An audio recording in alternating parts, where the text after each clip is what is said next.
Hello, my name is Linda McAnany, and welcome to my show. The Jefferson City Host Lions Club will soon be 90 years old. It's hard to believe. In fact, that anniversary will take place next year, 2015. With me today are three representatives of that Lions Club, and we're going to be talking about it. Roger Swartz, he is the first vice president. I'm not, is there a second or a third? Or there is a second. It's president, first vice president, and then second all vice right, president. well, welcome. Janice Bono, she's the secretary.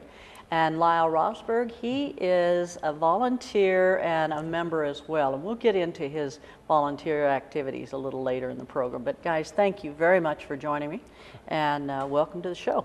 Thank you. I think the first thing we want to do is start talking a little bit, give the background. Who are Lions? Well, Lions started way back in 1917 when Melvin Jones, he was a Chicago businessman, just told his group of business members that said they should reach beyond business issues and address the betterment of communities in the world. And from that, our motto, "We serve," really derived.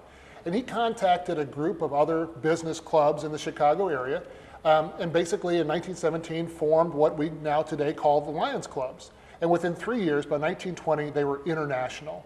Wow. And which was very exciting for such a group to grow that quickly and grow throughout the country and across the United States and the world. It's interesting that we started as a business club, yet we talk very little about our individual businesses when we're at a meeting. We actually get fined for it by our tail twister. We're not talking about big dollars, but we get I love that term, the tail twister. We won't get into that one on the show. And so basically, because we started a business club, we don't even talk about business. It's really about what we're here to be, how we serve the community. And while I did expand internationally, Roger's going to tell you a bit more about all the different aspects of where we head. Right. You know, Lions are volunteers. We form a club, and when you look at locally, we're trying to serve the local community, but there is also a Lions International. And when you look at the big picture, there's more than 1.3 million Lions throughout the world in over 200 countries, and there's over 46,000 Lions Clubs. And it's men and women and even young people that are members of Lions Clubs that are just trying to improve things in their community. Well, you know, I was surprised when I first talked to Janice that there are 6 Lions Clubs in our community. So we have the host, which we consider to be certainly the oldest, but there are other Lions Clubs in our community as well. Tell us about the membership, Janice. As far as membership, it's it's made up of different businesses. We have politicians, we have bankers, insurance agents. We have judges on our club. We have like Bill Dick and Carl Vogel. We got some really strong leaders and members in our club, and a lot of retired state employees like myself and like Roger, who now in our time of our retirement, we have had the time to commit and to be members. But they're just a fun group of people that really work towards the common goal of serving the community, giving back to the community, and it's just a great organization. Well, you know, I've said for many years, one of the attractive things about living in our community is certainly the fact that we are so fortunate to have a lot of people who serve the community, who are willing to step forward and serve, whether they're retired or still working or not. So this is truly a good indication of your memberships. Tell us a little bit about the history locally. It's soon to be 90 years old. Tell us about that. Yes, Linda. We actually were chartered on June 11th, 1925. We started out with 28 members, and then, like Roger said, that was just 8 years after Lions International was founded. And in 1925, Helen Keller attended the Lions International Convention in Ohio, and at that time, she spoke to the Lions, and she challenged the Lions to become Knights of the Blind, where we would actually help in preserving sight and preventing blindness. So our club picked up on that, and that was one of our main focus when we started out, is to help with site conservation. And then we also, within the local community, were very involved in helping the youth. And when we do have fundraisers, all 100% of the money that we raise is donated back to the community or within the Lions organization. We have some Missouri projects such as the Missouri All-Star Band, and then we also have international projects, programs too, like Leader Dog, and so all the money that we collect goes back to that. Well, I think certainly the organization is well known for its efforts to help with site programs, so whether it's donating glasses or collecting glasses, or you know, that's a wonderful endeavor, not only for our community but expanded community. Yeah. And then in 1938, the international president then, Frank Birch, he challenged all the clubs throughout the world to increase membership by sponsoring new clubs. Well, that year, our club sponsored more clubs than any Lions club in the whole world. So in addition to receiving special recognition, that is because we were originally known as the Jefferson City Lions Club. And then after that, we changed our name to the Jefferson City Host Lions Club, as like you referred to earlier, because we hosted so many clubs. And then it's just last year that we sponsored the Lincoln's Lions Club. Oh, good. Here in Jefferson Very good. City. I think I read something about that. Yeah. And that was the 26th club that our club has sponsored in the state of Missouri. So we've pretty much touched all parts of the state by sponsoring other clubs and getting them going. What do you want to add about the membership? Well, we've got right now 146 members, and For the host? for the host. Wow. For the host, yeah. That's our club here. And, you know, we're all there not to improve ourselves. We're just there to help others and see what we can do to help the community. So. And actually, in 1990, because the Lions Club International, when it was first founded, the first year it allowed women as membership. The second year, they took that away. Back in 1990, then they opened it up to women, and our club opened up the membership to women. And we have at least 30 members now that are women, and a lot of them are couples too, which is kind of nice that husbands and wives can work together on projects. Sure. But this is just an exciting time for us club, getting ready to celebrate the 90th anniversary.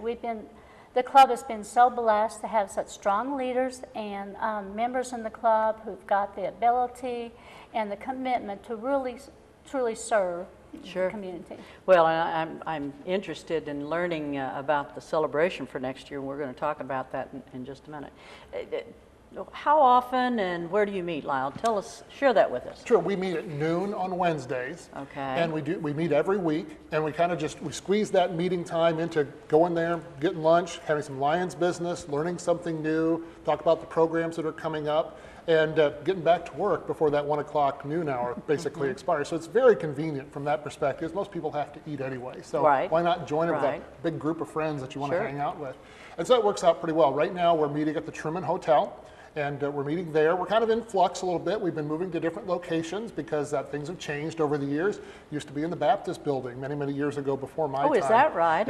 Right down on Main Street. Right downtown. So it's changed a bit. So watch our website or contact a Host Lions Club member. Be happy to have you meet there. And obviously, we would like more members to join us. You know, we're always looking for that. We always want to grow our group. But if noon on Wednesdays don't work, that's why there's an evening Lions Club and a breakfast Lions Club. They meet different times a day, different times of the month, not as often, those type of things. So we just hope people are interested in Lionism and serving their community. They'll take advantage of whichever club might work best for them, because we're all working for the same ultimate goal of serving the community. So you meet weekly. I wasn't aware of that. We do. Okay. We meet weekly, and the thing I really like about our particular meetings is, one, it's that short, compressed time frame. You're not sitting in a meeting for 2 hours, because I know we've all sat through 2-hour-long meetings and not necessarily everything gets accomplished. Right. But the best part about it is when you get together, you have your meal, there's usually a speaker involved. And Roger, being the first vice president, is in charge of that this year. That shifts as the officers move around. But you always get to hear something new, and it's stuff that I would have not necessarily paid attention to, or maybe it's stuff that was in the paper and you're like, I really would like to learn more about that. It's everything from the court-appointed special advocates will come in to speak, other Lions clubs will come in to speak. We'll have the coaches, we'll have all the football coaches from the surrounding schools came in to talk at different times to learn about their program. Many times they'll bring some of their football players, which is outstanding because you get to learn more about the student that you just get to see on the field. And lots of times it's certainly not politically hot topics. We try to avoid those, but it's the leaders in the community. There's always something going on in our community from a leadership perspective, whether it's the ambulance board or the sheriff's office or whichever, and we learn about those as well. But then it's also just personal history and information. Sure. Mark Schreiber is part of our club, and many people know him in the community as the historian for the penitentiary. Right. Does a great job of speaking. My own barbershop group even sang to the group one time several years ago, just because it was something different and we wanted to learn about it. And what more can you get out of a day if like, man, I learned something new today, and that just makes the day go by pretty well. And I think particularly having those speakers face to face, it gives you a chance to ask any relevant questions or anything you've been thinking about. Right, it's not just what's in the paper, they can answer an individual question for whomever might have it at the meeting. So those things do work out well, and like Lyle said, we keep it short. We get it done. And you must, because to eat lunch, have a business meeting, have a speaker, and do some chatting with each other, you're moving right along. Right. Mm-hmm. But that is sufficient, and many times people can take that lunch hour and spend some time together. By the way, one thing I do want to mention as we go along, for more information, the club does have a very nice website. It's www.jeffcitylions.com. So I encourage you all, if you have questions or want further information about the Lions Club, please feel free to go to that website. There's some great information on there. What do you expect of your members? So what do you want them to do? Well, as Lyle said, we do meet weekly, and we're one of the few clubs that do the weekly meetings. So it's kind of, we can't expect people to come to every meeting, but it would be great if they can at least attend 1 to 2 meetings a month. And then as far as other expectations, we ask that they work the different fundraisers and help with the service projects. And then we have about 14 committees within our club, which is very good resource, and it gives us ability to run our organization more efficiently. And we ask that they pick one of those committees that they're interested in to work in those. Then also we ask them to consider serving as an officer, whether it be a board of director or a president, a treasurer, secretary. And like Lyle mentioned, we have a lion tamer, we have a lion twister. And for more information about that, please do visit the website so you'll learn something about it. We're going to take a break right now. When we come back, we're going to talk about some of the projects that they've been working on, some of the celebrations that are going to take place next year, and just kind of get to know this group a little better. Stay with us. We'll be right back.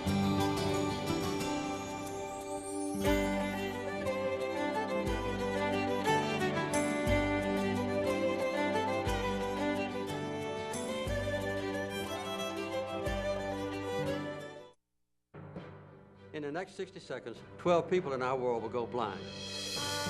One of them a child. Hello, I'm Jimmy Carter. Experts predict in the next 15 years, the number of blind people could double to 75 million. Yet 80% of blindness is preventable. Lions Clubs International has long been a champion of blindness prevention. I know because I am a Lion. Since 1990, Lions Clubs have saved the vision of 24 million people in countless communities through the Sight First program. Now, Lions have launched campaign Sight First 2 to expand blindness prevention programs worldwide and save the sight of 37 million more. Vision improves lives. We need your help. Support your local Lions Club. Save sight through campaign Sight First 2. Donate, volunteer, get involved. For more information, visit www.lionsclubs.org.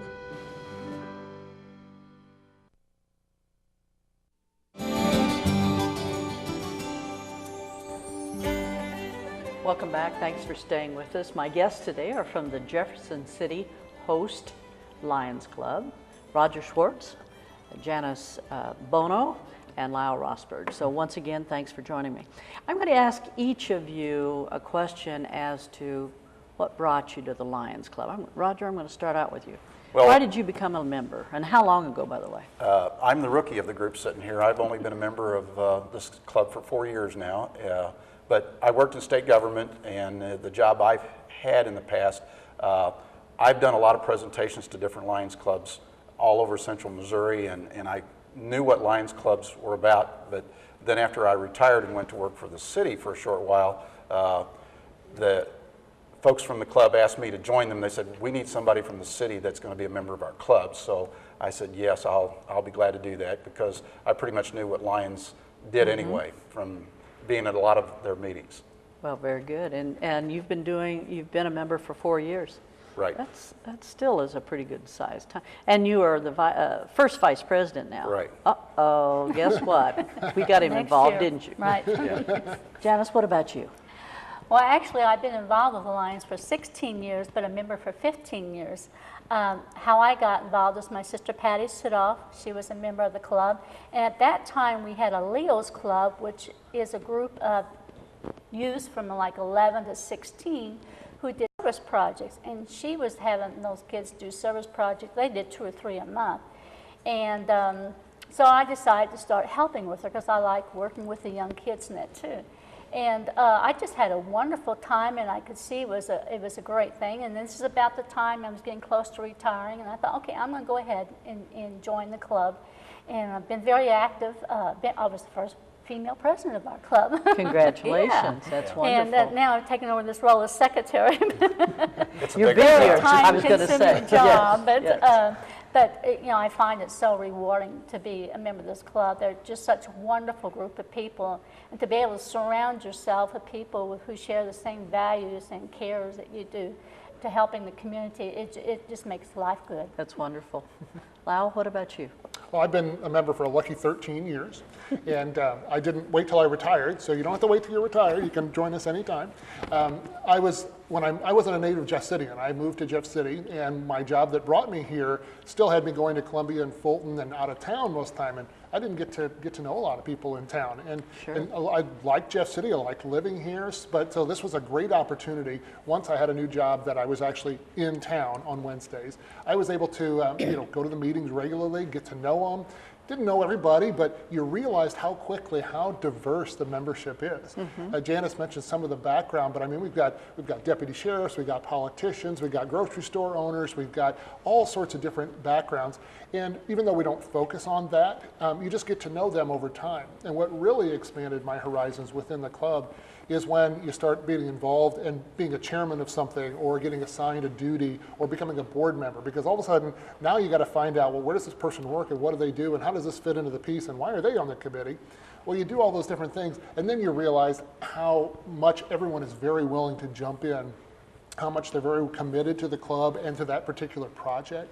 And that was just outstanding to get to know them. And I know today how many people with their diverse backgrounds and interests and hobbies, I could call up any one of them if I had a problem and say, hey, I need some help on this, and they would be at my door in no time trying to help me out. Yeah. And that's just kind of the atmosphere that I wanted to be a part of, and it's worked out really well. And by the way, I mentioned when I introduced you that you are a member and a volunteer. It's my understanding that you are responsible for... I'm responsible for, well, I shouldn't say responsible, that's a little too strong a term. Don't believe him, he's the head person. I help when it coordinate with the ham and bean and chili event.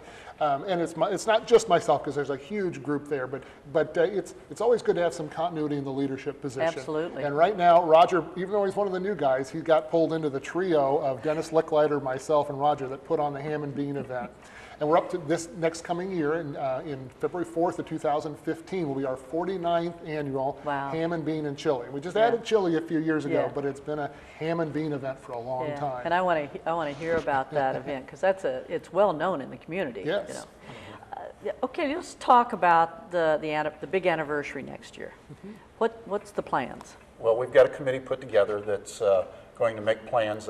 Wardsville just celebrated their 50th anniversary of their Lions Club just a couple of weeks ago, so kind of give you an idea of the difference. They're youngsters. They're youngsters, yes, they're youngsters, but have still been at it a long, long time, and they do a great job out there. And they're kind of our competition. When we do fundraisers, they help us, we help them type thing. So we compete very well with each other. But the 90th anniversary for our club, the committee's been put together, and they're really just getting organized and trying to put ideas together as to what we're going to do. But probably sometime in June of next year, we'll lock a date down and get things organized for that. Okay, and June is the anniversary month. Okay, so Yes. we'll wait and be interested to know what's going to be coming. happening back then. Okay, let's talk about some of the major service projects. We talked briefly, or we talked about the I project, and the site project is it's referred to, at least I refer to it that way, which is enormous. But what are some of the major projects? Well, we have 7 ongoing service projects, and like you mentioned earlier, the recycled glasses. We have 4 drop boxes here in Jefferson City. One at the Capitol Mall, one at Stadium West on Missouri, Walmart on Stadium West, I should say. Schulte's IGA and Supergerbs on the East End.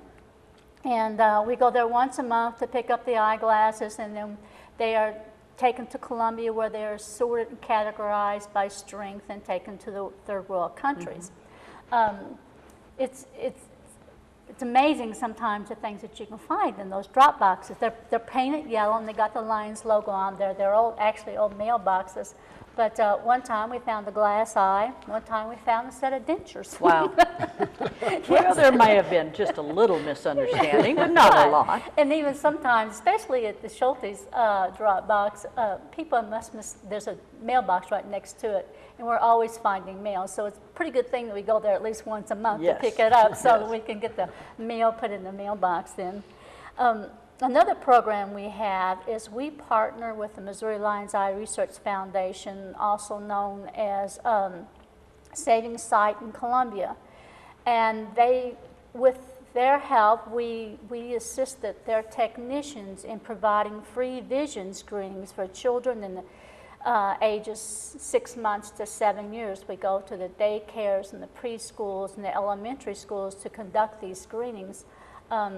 And these technicians use a specialized camera that can quickly detect whether or not a child has some type of potential eye problems. Wow. And even sometimes, depending on what they find, we may help them actually do an eye chart type thing, not reading alphabets, because that age group obviously Sure. don't know their alphabets, but they have little symbols like a square and a circle, a heart, and they point at and try to tell us.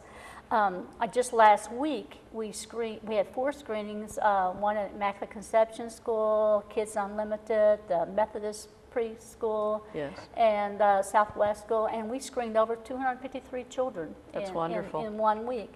And when they find a problem, then the camera, they actually are able to send to the parents that they can take to an eye doctor what we found in the on film.